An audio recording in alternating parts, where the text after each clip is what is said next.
క్రీస్తునందున్న ప్రియులకు ప్రేమతో వందనాలు తెలియజేస్తున్నాను. మే నెల 1వ తేదీ 2026. ఈరోజు దేవుడు మనకు చేస్తున్న వాగ్దానం ఏమిటనగా, కీర్తనల గ్రంథము 105వ కీర్తన 41వ చరణం. బండను చీల్చగా నీళ్లు ఉబికి వచ్చెను, ఎడారులలో అవి ఏరులై పారెను. ఆమెన్. నా ప్రియమైన సహోదరి సహోదరులారా, మనం ఆరాధించే దేవుడు ఎడారులలో నీటి బుగ్గలు కలిగించేవాడు. ఇశ్రాయేలు ప్రజలు ఐగుప్తు నుండి కనానుకు వస్తున్న సమయంలో, వారు నీళ్లు లేక అల్లాడుతున్న సమయంలో బండను చీల్చి నీళ్లను అనుగ్రహించిన దేవుడు. దేవునికి మహిమ కలుగును గాక.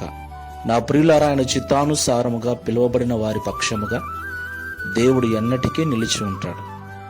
వారి ప్రతి అవసరత తీర్చడానికి ఆయన ఎప్పుడూ సన్నద్ధుడై ఉంటాడు. అయితే మనము ఆ దేవుని సన్నిధిలో మోకరించి నిత్యము ఆయనతో సత్సంబంధము కలిగి జీవించాలి. అయితే చాలా మంది దేవునితో సమాధానము లేని స్థితిలో ఉన్నారు.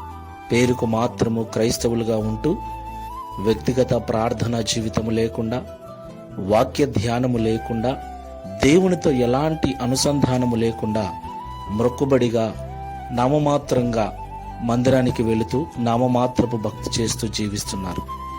నా ప్రియమైన సహోదరి సహోదరులారా, ఎంత కష్టపడినను దేవుని యొక్క ఆశీర్వాదమే మనకు ఐశ్వర్యం ఇస్తుంది.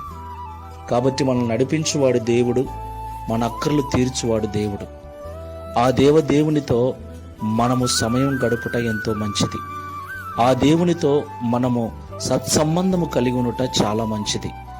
కాబట్టి ఈ మాటలు వింటున్న ప్రియ సహోదరి సహోదరులారా, దేవుని చేత పిలువబడిన మనము మన ప్రతి అక్కర్లోనూ దేవుని వైపు చూసే అనుభవాన్ని కలిగి ఉండాలి. Download ShareChat.